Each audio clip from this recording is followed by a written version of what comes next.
Hey, and welcome to the highlights of episode number 165 with Danette May.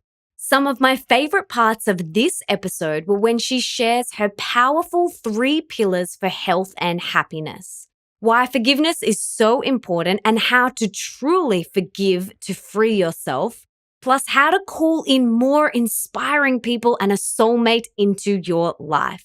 But there is so much more wisdom and inspiration that you get in the full episode. So to listen to the full podcast and get all the info in the show notes, head on over to melissaambrosini.com/165 right now. Danette, it is so great to have you on the show. So can you please tell us your story and how you got to where you are today doing the incredible work that you now do? Well, okay, so before I can go to what my story is, that's an interesting question because where I'm at today, I want to share because I feel like I'm on a mission to invite people into vulnerability and radical self-love. And I feel like I want to be really unapologetic about where I am today because then I can share where I've been and why I'm super grateful and unapologetic about it is because of where I've been and the choices I've made. So for me today, I'm actually loving what I'm doing. I get to wake up every day and run this business called Mindful Health and I Rise Organics, where we have 68 full-time employees and we're basically inspiring women around the world to rise up into the fullest expression of who they are and into self-love through healing foods, healing movement, and a healing mindset. And I'm so grateful because it is exactly what I know I'm meant to do on this planet. But I have to say, to be really grateful for today, it was literally 5, 6, 7 years ago. I was sleeping on the floor, single mom, had lost my son, had $47 to my name that I had found in couches and drawers, and had a head full of negativity around where I was going, how did I get here, the financial ruin, the worthlessness I felt. And that was my reality not very long ago. And that's why I'm just so grateful for where I am today. Yeah, for someone who's really stuck right now, maybe they're experiencing one of the things that you've went through, whether it's a loss or you've went through divorce, health issues, only having $47 in your bank. How can they move through it? What can they do today to start taking inspired action to help themselves get out of that darkness? Because often when we're in that darkness, it feels so all-encompassing. But what can they do? What did you do to help you take those first steps to get out of that? Yeah. So first off, what I need to tell everyone who's in that darkness, because it's really hard to listen to someone that you feel is successful and that you feel like they don't understand it, because I literally didn't know what to feed my kids. I can totally talk to anyone who's in a darkness when it comes to financial ruin, feeling lonely, feeling like you're I don't know where I'm going to go. So the first thing you have to do is take radical responsibility that you got yourself there.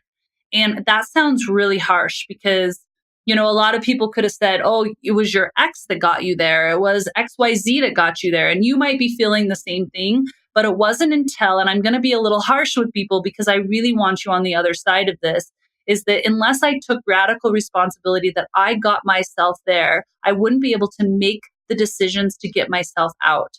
And so it's making the decision that you are responsible, and 2, that you're no longer going to play the victim, that you're going to rise up into action. The third thing is to not wait for motivation. You will not feel motivated. So that is a big illusion that people dive into all the time. People will ask me all the time, how are you so motivated? How like I have some fancy motivation gene that they just missed out on. I'm like, no, do not wait for motivation because you'll be waiting for a really long time. Motivation is created. Motivation is momentum. And so for me, what I ended up doing was changing 3 things. And granted, some days I was better at other, one of the 3 things better than the other. But I started with making sure I was eating healing foods. And I still do this to this day because it's power. And then healing movement, I made sure I moved my body because I was noticing that I was a great stuffer of emotions, really good at stuffing down all the emotions and hiding it inside myself. Whereas movement makes you pull it all out and makes you face it. And then third thing was change my mental zip code. I was operating in a zip code of negativity. I was basically creating my life through my mental zip code. So I needed to change that to positivity, to hope, to a new paradigm. And so I really wrote down all these words of affirmations and I read them every single day.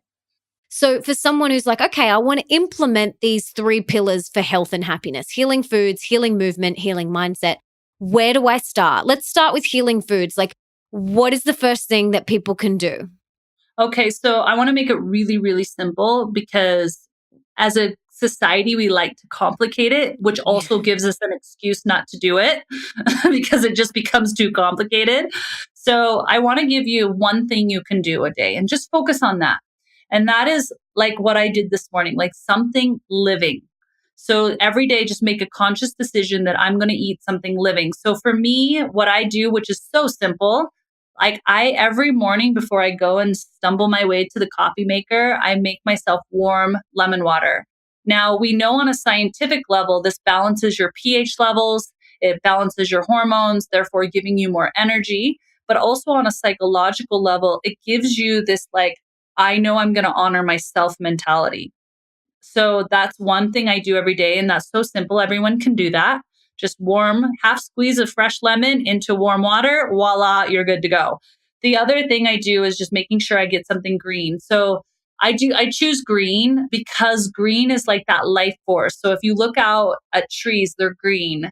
You look at plants, they're green. So just get something green in one time per day and make that conscious choice. And all it takes is that shift of focus is I'm going to choose something healthy. It takes away the drama of I have to eat right or I have to eat for a diet or I have to do all these XYZs perfectly, which is so made up. Just focus on that. And I promise the rest of the decisions will lay themselves out. All right. And then what about the healing movement? What can we do there?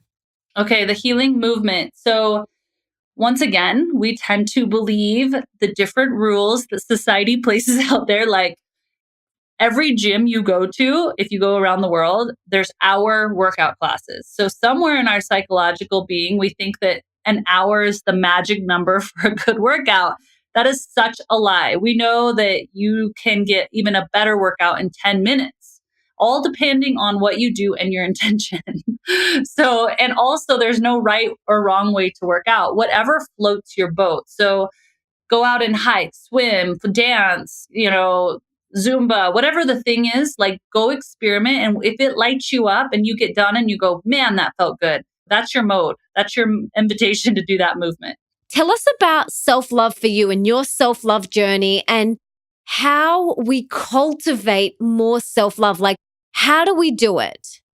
So, yeah, I agree with people. Like self love just feels like such a big word and like going nowhere. Like, you're like, okay, what does that even mean? Does that mean bubble baths and massages? Because that's not working.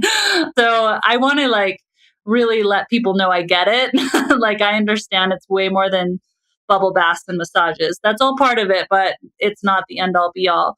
So for me, it's really diving into the shadow work. For me, ultimate self love is forgiveness. For me, ultimate self love is living in alignment with my soul's calling and not what the world wants from me, not what has ROI, what seems good, but what my soul's asking me to do. And when I step into that, wow, that's an avenue for me to step more into self love. I feel like unstoppable. I feel freedom. When I let go of resentment and I offer up forgiveness, that is an act of self love. When I offer forgiveness for myself, that's an act of self love.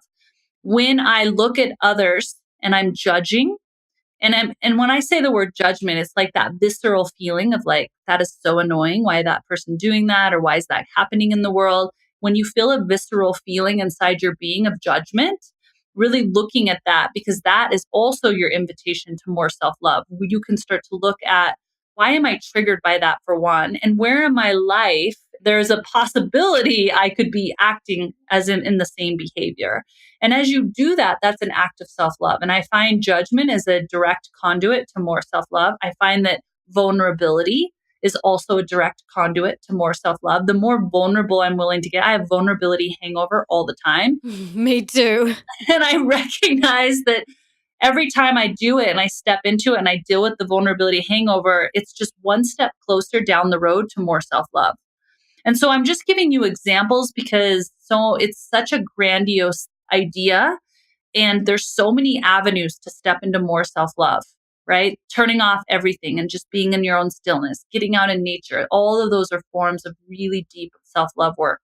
And for someone listening who might be at the end of their rope as well, and they know that transformation is on the other side, like where can they start? So when you are describing this, I have this visual of a trapeze. Like you watch those trapeze artists where they're swinging on one side and then they let go and they go to the other thing. And there's always this gasp from the audience because you're like, oh my gosh, are they going to grab the other side? And that's kind of the magic sweet spot. And you kind of mentioned, you said the end of your rope. I haven't heard that term in a long time, but I loved the visual I just had when you said it because it's like you're at the end of that rope. You're at the end of that trapeze and it's time to jump to a new one. It's time. And it's knowing that that's not the only rope out there. And it's knowing that there is another trapeze or rope to grab a hold on. But you get to create what that looks like. And there are certain steps, and I want to be careful when I say these steps because it doesn't mean it's the end all be all. I'm just going to share from my perspective and also from what I've shared with millions of my followers that has helped them and hopefully helps the person who's listening to this today. But is one, I had mentioned earlier, but I cannot stress enough radical responsibility. Too many of us are playing victim, and I'm not going to serve this up with warm cookies and milk because it's just not going to serve anyone. I really want people to understand that you create your reality. You really create your reality. So stepping into everyday visualization of what you want to create and watching your language, watching the words you're speaking out loud. If you're with friends, are you saying, oh, I'm surviving? Well, you're just going to get more surviving. I just got to get to the end of the week. You're always just going to get to the end of the week, right? Like start speaking the words that are going to call in more into your life. I'm thriving. I'm prosperous. I am divine light. Start speaking the truth to who your essence is. And one other thing is get rid of people in your life. And I'm sorry to be so harsh with this, but I have to be for some of you because you're just not getting the message. But you've got to be willing to move away from people that are standing in the same conversations, that are not willing to own responsibility for their lives, who are going to stay in negativity. You've got to get radical with that. And I remember in my process of being so radical with myself that I was going to this amazing hairdresser, right? Like I have long blonde hair. My hair is kind of a big deal, right? And I was going to this really good hairdresser, but I was so committed to my growth. Every time I went in there, her and the other hairdresser would just gossip and they would tell the most horrendous stories about people. And it made me feel really bad. And I ended up leaving that hairdresser to go to a different one just because I was so committed to only surrounding myself with positive people. So let's talk about soul sisters and those relationships. I get asked this so much. How do I find my tribe? How do I surround myself with soul sisters? And I love the story of how you did it in your book, but let's give the listeners some really practical things on how they can cultivate more beautiful soul sister relationships. So I can only speak from what I did because I had no soul sisters. I had no physical sisters in this world. I was raised with all brothers and I had alienated myself from girls. Like I just had the story in my head. I didn't need girls. Like I was a tomboy. That wasn't my cup of tea. Like I really made up this story that I did not need girls in my life.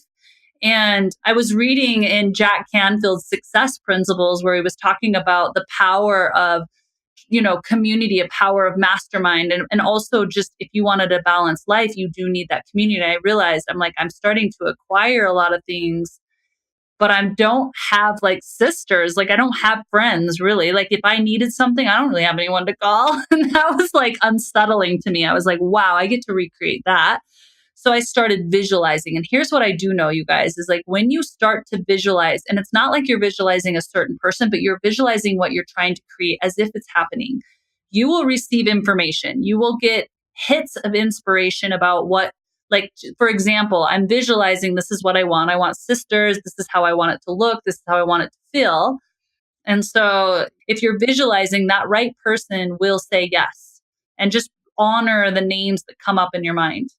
Another thing I get asked a lot is, how do I call in my soulmate? How do I find my one? And then once I'm in that relationship, how do I be a good partner? So I would love to hear your thoughts on this. I find this fascinating. It's not because I have some magic trick, it's because I know of this form of visualization and meditation that is freaking powerful. And I'm going to share it. And I haven't actually shared it on a podcast before. So this is kind of weird. I'm kind of tapping in to make sure I'm supposed to share it. Here's the deal. Like, I'm going to back up before I share like too much of it. I'm going to share what you can do right now, which is the first thing. It's the same as calling in any sister. Everything that you're calling in, whether it's financial freedom, whether it's a relationship, whether it's health goals, it all really starts with the first fundamental basis, and that's honesty with yourself. So being honest with how you got to where you're at right now so that you can create a new reality. And then 2, visualizing. Of course, if you're calling in a partner, you're calling in a friend, you need to show up as that person. If you're trying to call in a sexy man, you better be bringing on your sexy game. You better like live up to the standard you're calling in. Does that make sense? You're trying to get somebody ambitious, somebody who will provide, like, you have to live within alignment and integrity with what you're calling in. I really believe that. It doesn't mean you have to be perfect. It doesn't mean that they have to be perfect. So there's grace with that. But it's like, really live to the standard that you're calling in. And most people are calling in an emotion. They're calling in, I want to feel loved. I want to have fun. I want to laugh. I want to share my fun experiences with people. We'll be that for someone else too. Be light.